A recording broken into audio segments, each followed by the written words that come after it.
watch G2 try, they think to themselves, hey, let's finally get it onto offense. The moment that happens, they have to turn right back around onto defense. So what did they do? They started shortening up, making their passes a bit closer to pull out that one Chief defender to now make it a 3v2. You do that a couple more times, and obviously, you're going to have a slightly better situation when you have a 3v1 or 2v1. G2 recognized that towards the very end of the game, so I'd like to see them pull that out. Shorter passes, pull out the defenders. Obviously, the Chiefs have figured it out since last season. They know how to defend, and Jake being so reactionary, always there clutch for his team, but it doesn't matter because his teammates are there with him too. Well, in the way that the goals went in here in game number 3, it felt very similar to game number 1, but very different ball control here as we saw Chiefs have twice as many shots as G2 in game number 1, then they had even shots in game number 2, and now here, G2 with 11 to the 6, or the 5 from Chiefs, actually coming out with about half, or about twice as many as Chiefs, so still very, very different games here between these two teams, yet Chiefs able to find it twice, and don't forget, last LAN, this was how things started off too. Chiefs dropping denial in the first match of day number 1. They could do it to G2 here. How incredible would a start would that be, the OCE region? This is do or die for G2 at this point. If they do not take this win, they will be pushed to the lower bracket in the first series of the day. Game 4. G2's been trying for 3 seasons to get back to this stage. You do not want to start off with a loss. Initial kickoff, remaining mostly neutral here. Jake to put it up. He did it. He got a double tap last game. Won't happen this time. Rizzo to Kronovi. Slow ball played. 50-50 from Jake.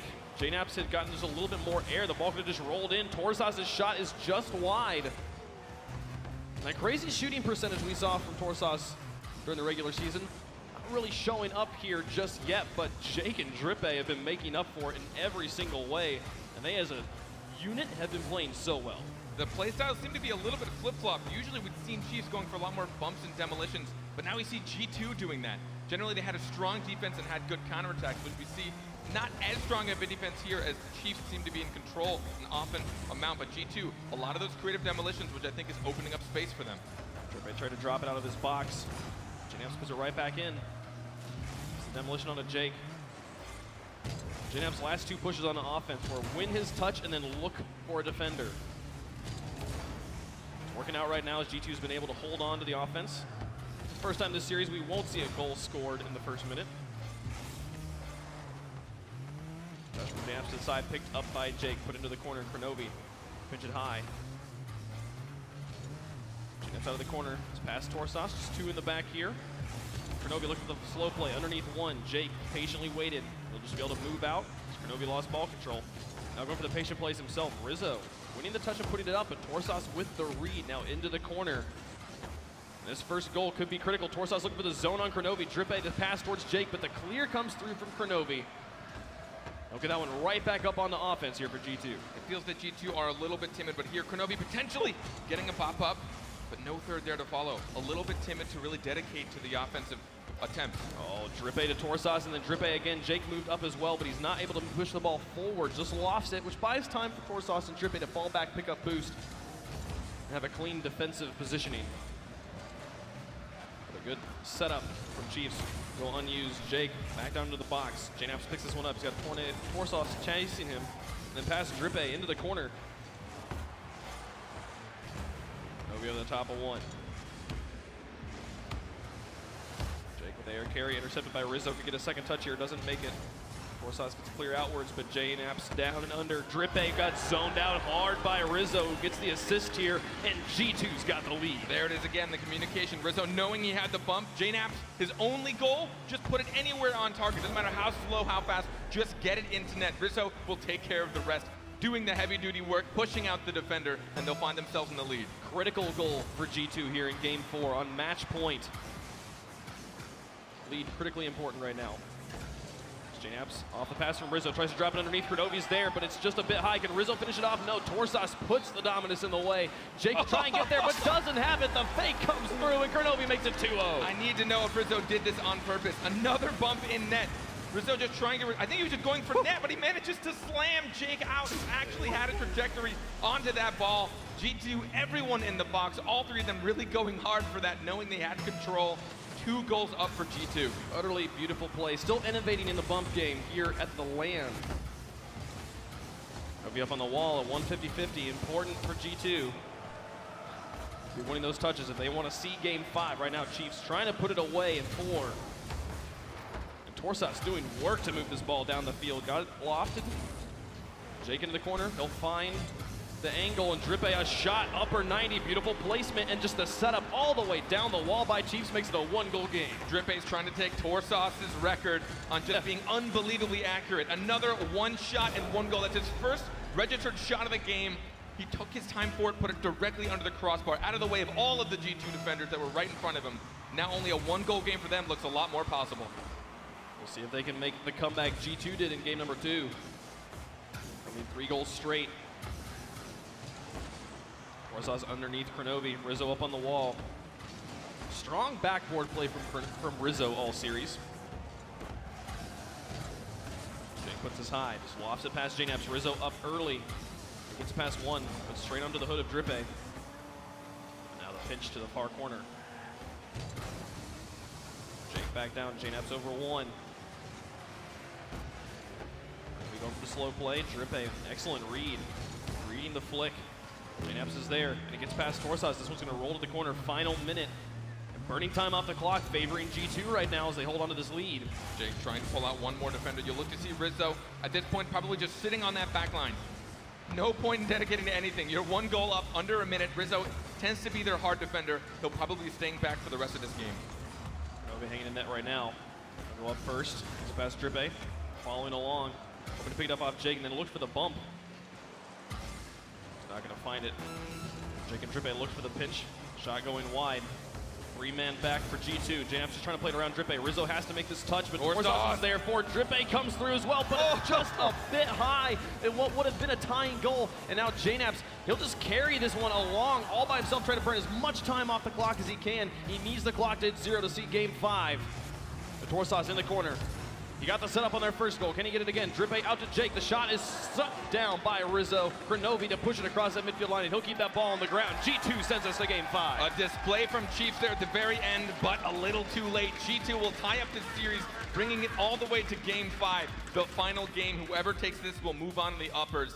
The other will go to the lowers already in their first series, which is a bit crushing. You saw Chiefs so close. They had the open net, but he just couldn't put it on target. But they know they have the capacity to do it. Even when they're under, even when they're down in the game, they can bring it when they need to. The creative plays here. I'm with you on the Rizzo situation of him bumping Jake as he was moving into net. Like, was it on purpose? Yeah. Very difficult to tell, but beautifully effective in the way he was able to eliminate that last defender and give them the lead here. Oh man, game 5 inbound. And when you just look at the style, this is what we saw from league play for G2. JNaps was pretty much the striker. He was the one that was there for everything. He was doing assists and goals. Kronovi was there to really help JNaps. He's gotten a lot more selfless since we'd seen in Season 1. If anyone really hasn't watched in Season 1, Kronovi really has adopted a much more selfless team-style play where he's always giving it to JNaps, always there in support. And Rizzo has always been that 3rd man. He's confident. Sometimes he loses that here and there when there's a lot of pressure on, but he's there to be that 3rd man. Just let Kronovi and JNaps do what they do best, and he's always cool and collected in the back. The one thing I want to see from Chiefs here in this last game, their bump game in the OZE region was very, very strong and very effective at getting them goals. We haven't seen that really come through. Rosalie's just been shot placement and winning 50-50s, which is kind of the cleanest way to play Rocket League. But they've been going for the bumps and not really translating them into goals. So we'll see if they can bring that one out here as we move on to Utopia Coliseum. G2, we've gone back and forth here. Taking turns winning the games, but we got to stop at some point, and it's going to stop here in game 5. JNaps scoring first in the first 9 seconds. It's going to be huge for them in game number 5. JNaps right off of kickoff, which again, we've seen it so much this season. Drippe just stuck down on the ground. He had 50 boost, but again, you had to wait for that final touch. As a defender, you don't want to pre-jump, especially when you're facing backwards, which is probably one of the worst directions to face. But if you pre-jump too early, then the offender has full control of you. So we had to wait, but the shot was fast. We've seen a few goals from G2 being scored on the poor defensive positioning, like micro positioning, exactly how the car is positioned, eliminating the defender. Now Chiefs find themselves at a deficit. Jake trying to tie it up early. Rizzo gets a clear. Bump on Torsas. JNaps and Rizzo tag teaming it and getting it around Drippe, getting a demolition as well. Jake comes from the corner. Rizzo, he'll steal that boost from Drippe right as he spawns. It'll be a little dry as he moves over. JNaps in the middle. Rizzo patiently waiting out Torsos as he falls. Now into the corner, the pinch off of the underside of Jake. And G2 so aggressive here in game number 1.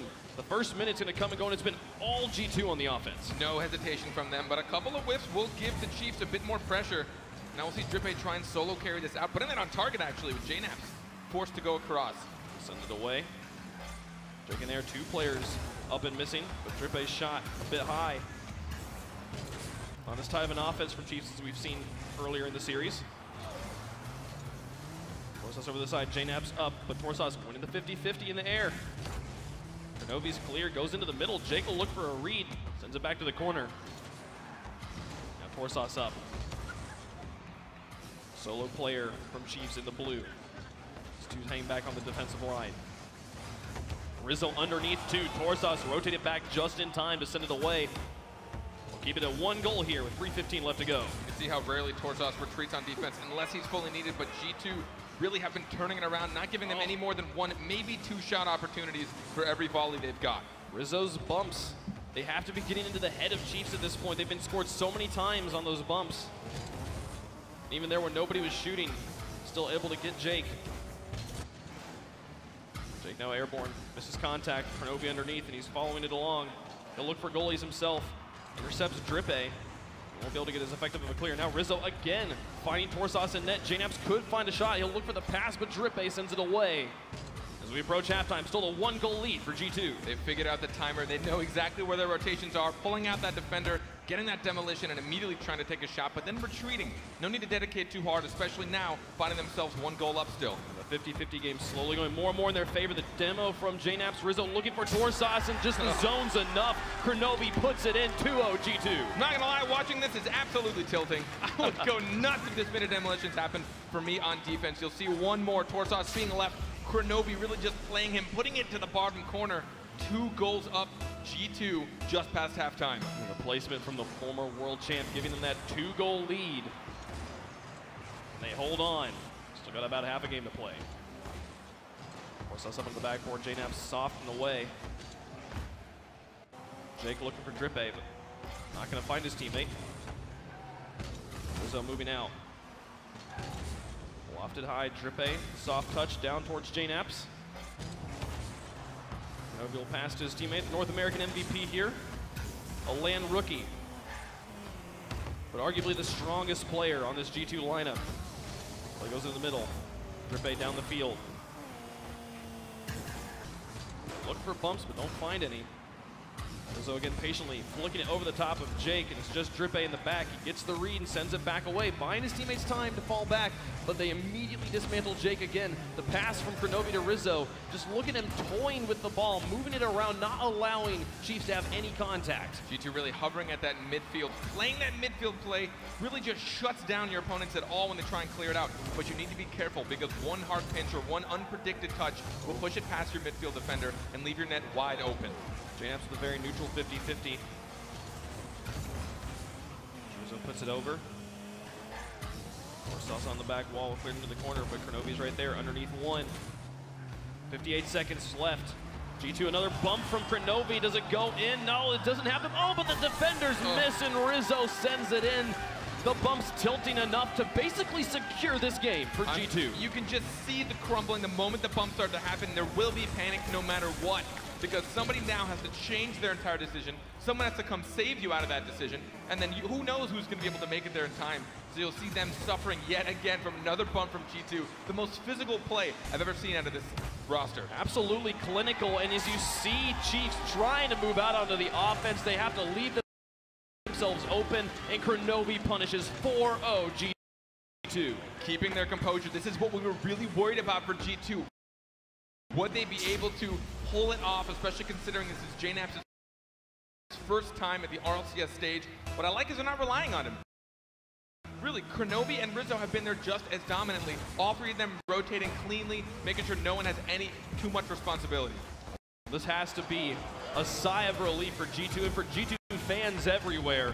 They've been trying to get back to LAN for 3 seasons now, and finally they've gotten here, and it's going to take them 5 games, but they will get this victory here over Chiefs in round number 1. They'll put in a nail in the coffin. It's going to be G2 with the win. At this point, the Chiefs know this is done for. They don't want to dedicate too much effort into this.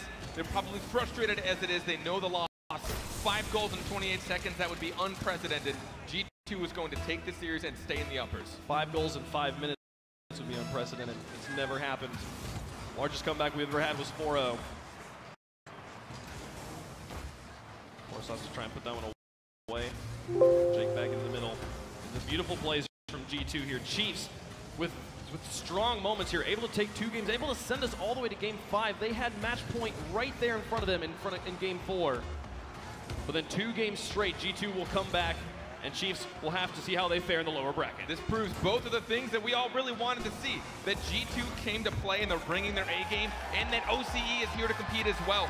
You can doubt them last season all you want. They were able to take out a North American team, and here they are again, bringing G2, probably one of the biggest fan favorites, to a game 5, nearly knocking them into the lowers right off. So huge credit to Chiefs here.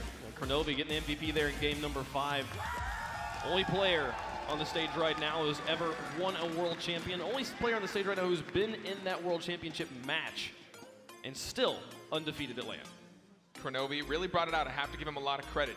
They didn't rely too much on JNaps, as we talk about him, you know, the big knapsack that he was able to bring his team here to LAN.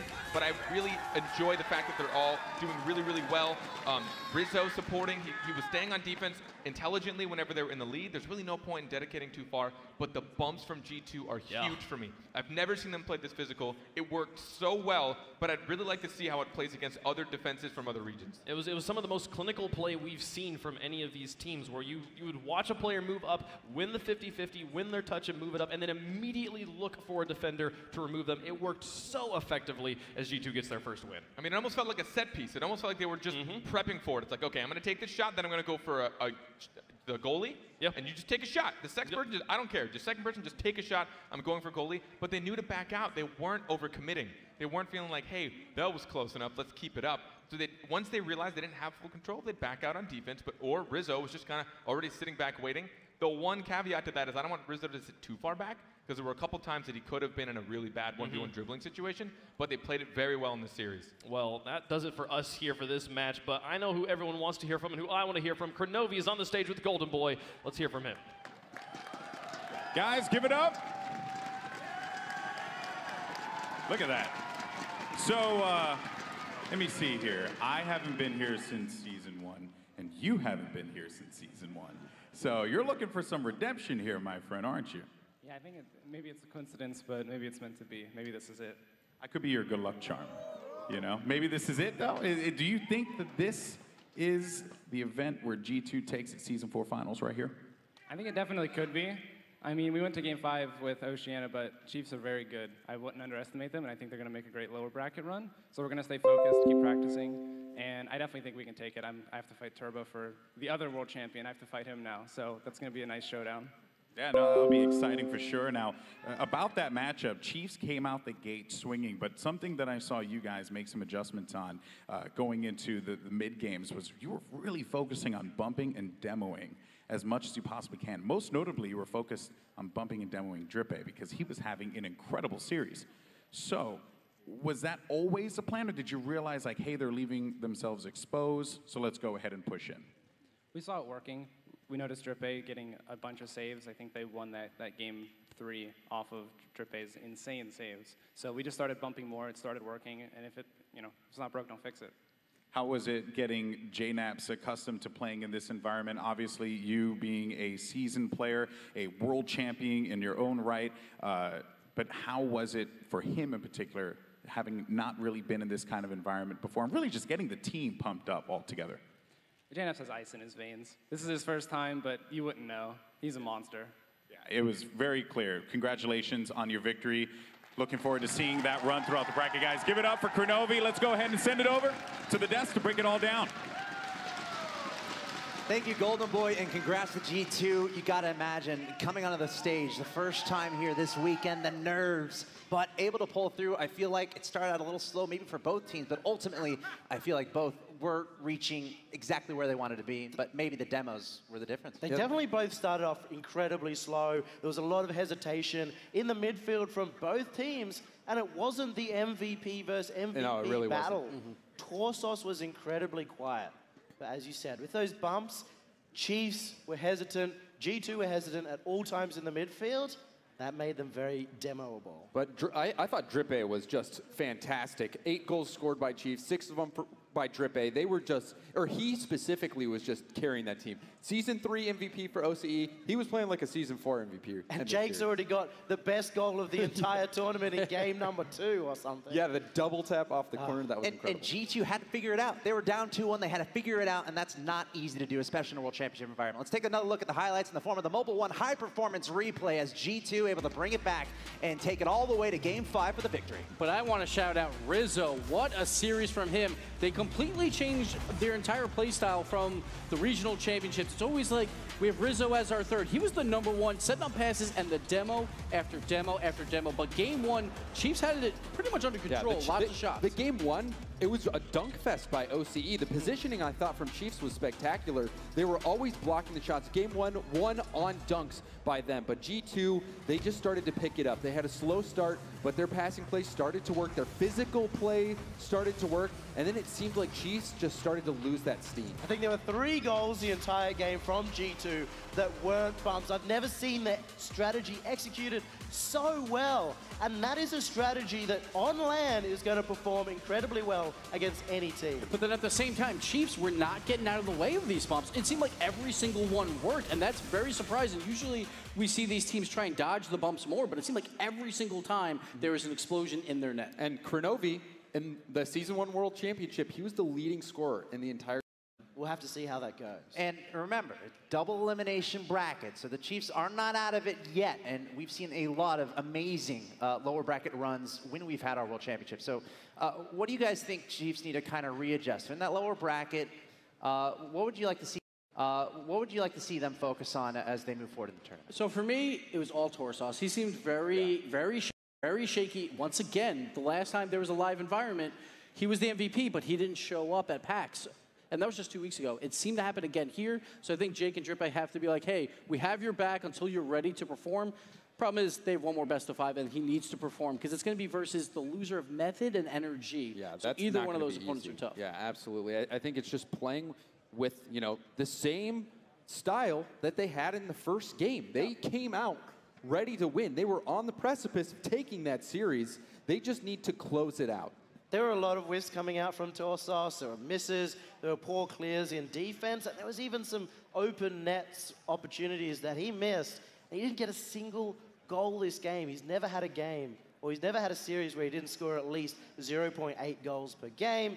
It's a bit of an off run for him, and that's going to be really tough because they're going to have to verse the loser of Method up against NRG. Yeah. That is tough. Well, they're going to have a little break here. They're not going to play again until tomorrow when those elimination matches occur. But the Chiefs drop into the lower bracket. G2 advancing on in the tournament. And again, they're facing off against Gale Force Esports. That's match number 5 on the day, later today. So G2 will be back. We're going to take a short break here from the World Championship at the MGM National Harbor. Make some noise, ladies and gents. When we come back, PSG going up against Pale Horse as our World Championship continues.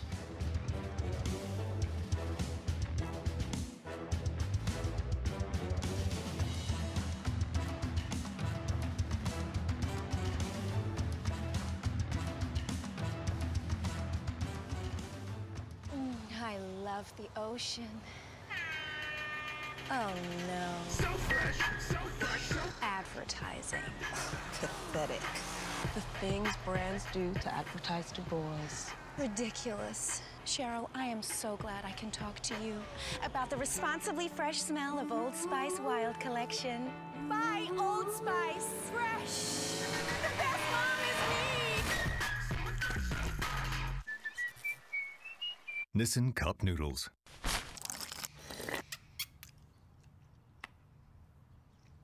With cup noodles in hand, the cupboard of your mind is never bare. The one, the only, the original Nissin Cup Noodles. I'm just warming up. Nissin Cup Noodles. Very veggie. Ooh, very sexy. New Cup Noodles Very Veggie with a full serving of veggies.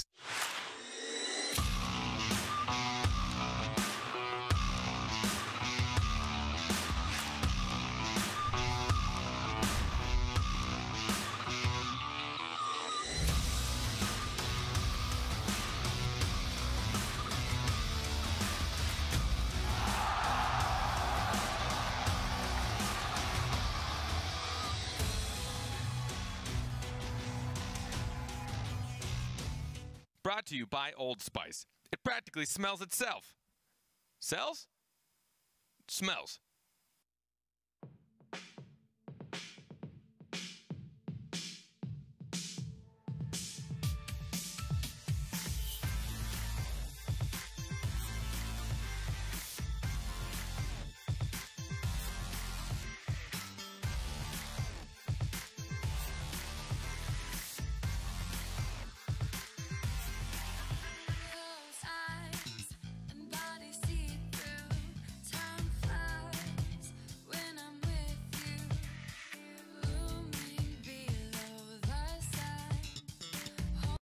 Innocence Super Smoothies. Das ist Obst, Gemüse und noch mehr Obst. Und dazu Pflanzensamen und extra Vitamine. Innocence Super Smoothies mit extra Power.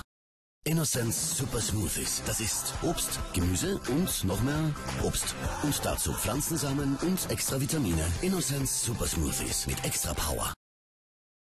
Listerin bekämpft schädliche Plaquebakterien. Auch da, wo die Zahnbürste nicht hinkommt, zwischen den Zähnen. Bekämpfe Bakterien für einen 100% frischen Mund. Listerin, sei bereit für alles. Listerin bekämpft schädliche Plaquebakterien. Auch da, wo die Zahnbürste nicht hinkommt, zwischen den Zähnen. Bekämpfe Bakterien für einen 100% frischen Mund. Listerin, sei bereit für alles.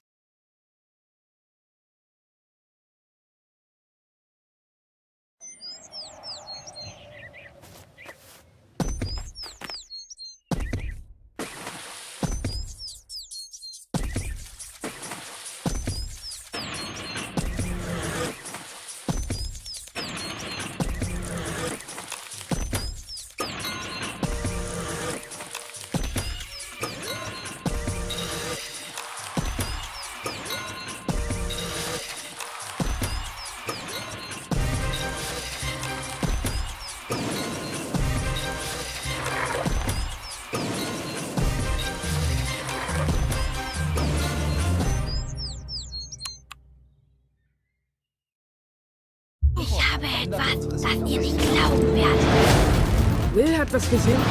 Oh, Scheiße. Los, schneller!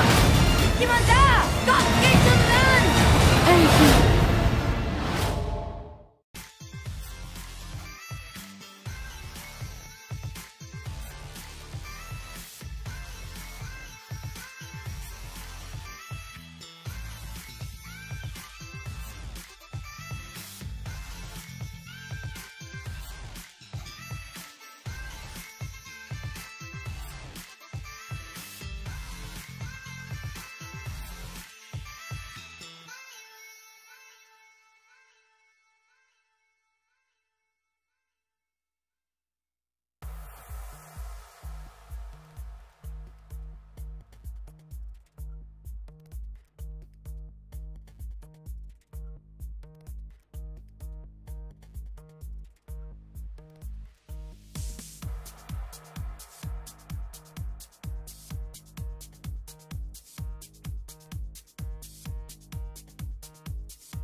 Ladies and gentlemen, welcome back from the MGM National Harbor here in Washington, D.C. This is the venue, the site of the RLCS Season 4 World Championship. And we are one match down. I'm Axel Tosh, joined again, Gibbs, James Bott, Yummy Cheese Man. We just saw G2 play a very close match against the Chiefs, barely able to edge them out to advance to play against Gale Force a little bit later. And now we're going to be advancing on through the tournament. Let's take a look at the updated bracket here for our World Championship event. The next match we have coming up, PSG against Pale Horse. After Chiefs went down to G2, now the OC region's going to really have to rely on Pale Horse to become their new champion. And let's not forget, in Season 1, iBuyPower Cosmic was down 2-1 to Flipside Tactics in round number 1. They battled back and won that series, and Kronovi has done it once again with G2. Look out, that G2 Gale Force game, like G2's going to be coming in warm. They've already seen this stage. Gale Force, it'll be a surprise for them. So that could be a really tough game. Yeah, and in that series as well, G2 knocked down Flipside, who they ended up meeting again in the grand final. So Chiefs, they can still make that lower bracket run. And Kronovi mentioned it as well, the battle of world champions there, Kronovi against Turbo, Gale Force versus G2. Yeah, so that's going to be awesome again. That's match 5 on the day. But let's start talking about match number 2 and take a look at the rosters of our two teams. This could be the debut for the European region here at the World Championships, and it's a good team. It's PSG Esports setting records in the regular season to get to this point, going up against Pale Horse. Pale Horse have come through. They are the fan favorites in Oceania. 3 spectacular, but most importantly, funny and hilarious players. And let's not forget about Shawson and the other team. He didn't win the MVP, so close.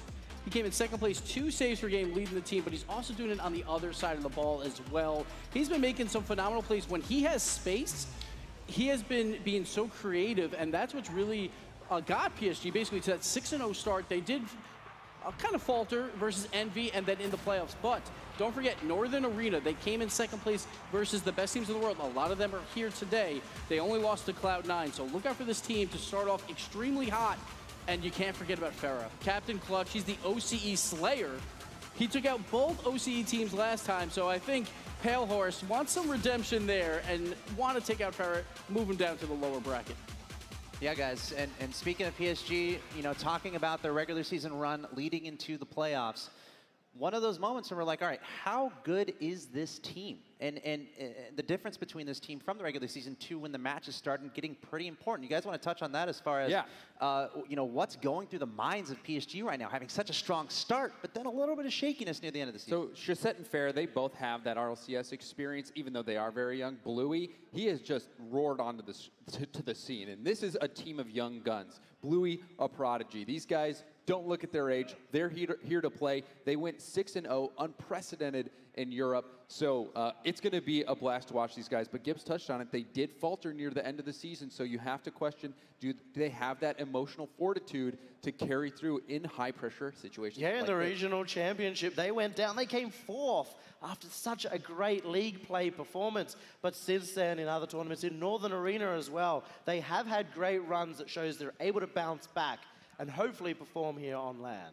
All right, PSG is moments from entering the stage. Let's go ahead and take a closer look at the players on this star-studded, incredibly quick team. Yeah, and there it is, Bluey. This guy, I said it again, I'll say it before, just blazed onto the scene. In the play-in, stellar goals that just made you ask, who is Bluey and how is he so good? And then Chaussette, the runner-up for MVP. He fell short last season with Pashy and Violent Panda on Gale Force, but came on and had a stellar season. And then there's Farah.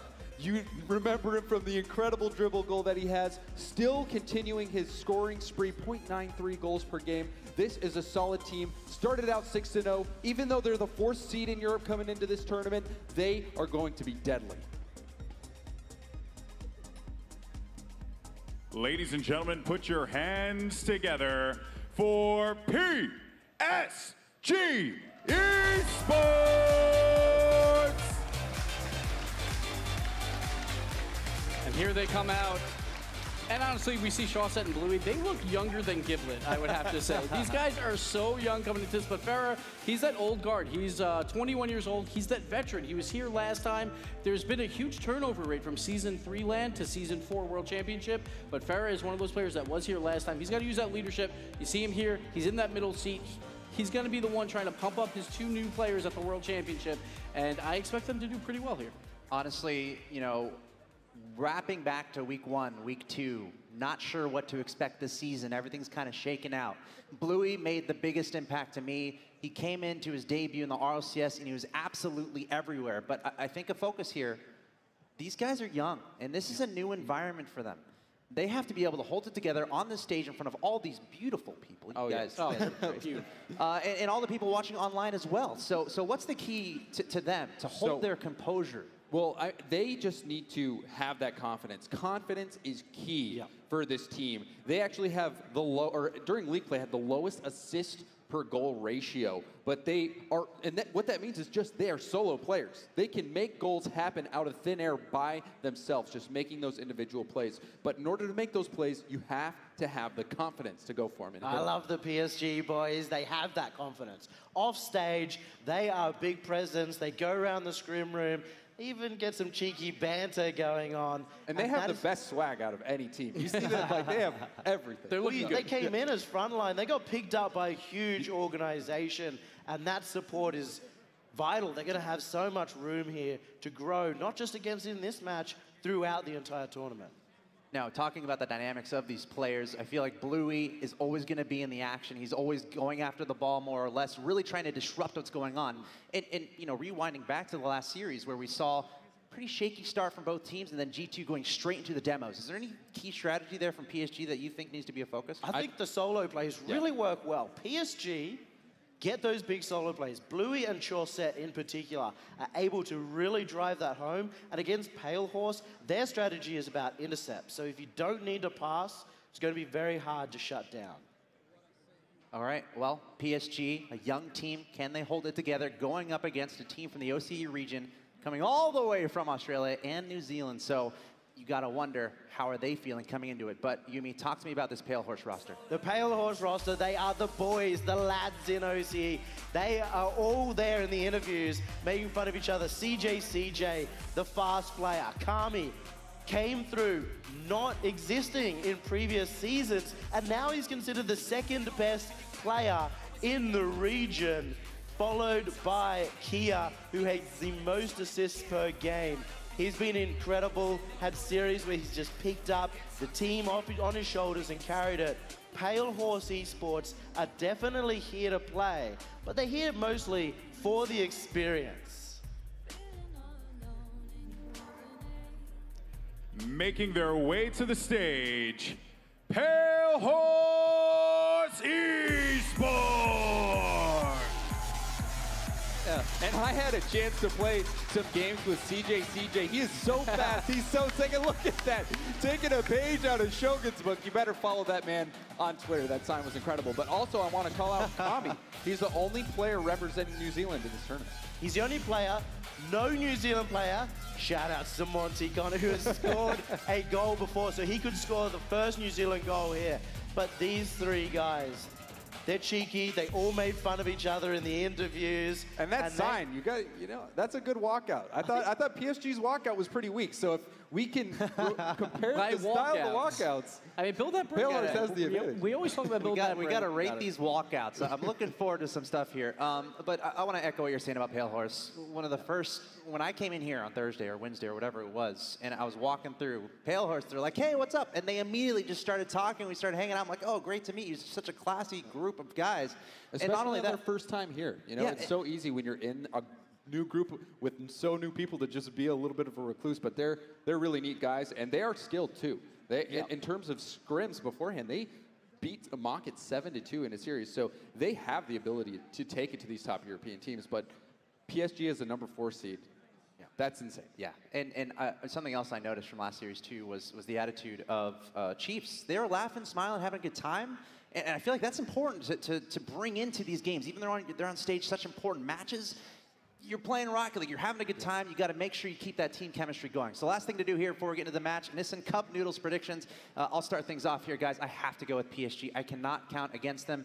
They impressed me so much throughout the regular season. I think their main barrier, what will hold them back, is if they fall into that mode of not playing their game. If they're in the zone, if they're where they want to be, they're going to do well. But we saw them a little bit shaky near the end of the season, so I think that's going to be the defining factor for me. And here we see, once again, like, I'll talk about it all day. Like, this first day is all about the new experiences for these players. 5 of the 6 have never been here before. So I'm trying to see how these guys play out during game one, but I think PSG just is mechanically too gifted, and it's going to be really hard to stop a Bluey, because there is no Bluey like, in the OCE region. I feel like he's just so good, and that might surprise Pale Horse a bit. I'm going to think it's going to be a 3-0, but again, we talk about Chaussette and Bluey as the two, basically the two stars on PSG. They haven't been here before. They haven't seen this high-pressure situation, so Pale Horse definitely has a chance. I think PSG just has too much raw talent. I don't even think they deserve to be the 4th seed. I mean, they had that 3-0 lead against Mocket in the EU Championship and then got reverse swept. I think they're too good not to win this one, but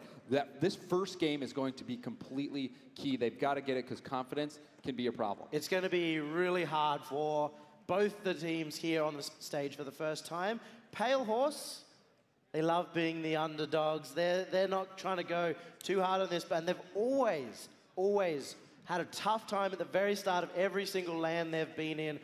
I unfortunately have to give it to PSG as well. Probably a 3-1 coming through, but hopefully the Pale Horse guys have some good celebration. All right, there you have it. You have our thoughts. Let us know your thoughts as well. We're using the hashtag RLCSWC on Twitter all weekend long, so get those tweets out there, and you might see them at the bottom of your screen. But let's go ahead and continue with the World Championship. Ladies and gentlemen, I want to hear you make some noise as we get into this next match. It's PSG versus Pale Horse with the commentary is Shogun and Quinn Lobdell.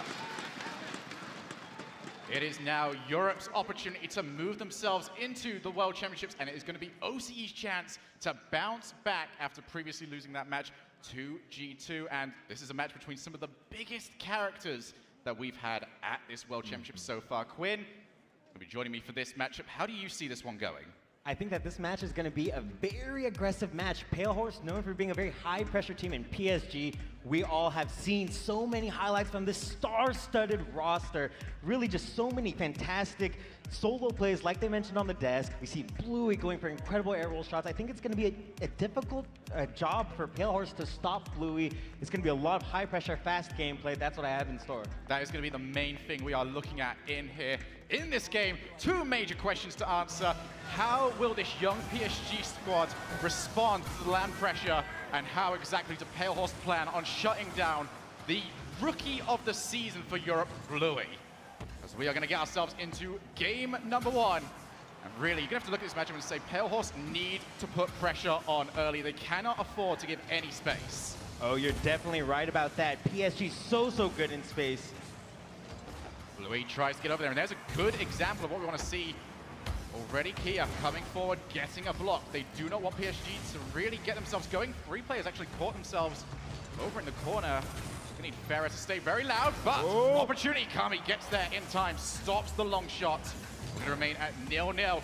Could potentially put more opportunities forward, though, as Pale Horse, a very good start for them. Yeah, already a lot of aggressive play coming from Pale Horse. It's good to see a lot of teams, when it's their first time on stage, especially going up against a very high-seeded team, it can be intimidating. It's scary, and seeing Pale Horse come out aggressive, it means that they're ready to play their game. PSG were very confident coming into this matchup, saying this was almost a warm-up for them, and quite frankly, what we've seen so far might be anything but that, but we are still early times in this match. Kia puts it up high, looking for the double touch. He will get it! And 1-0, Pale Horse will take the lead.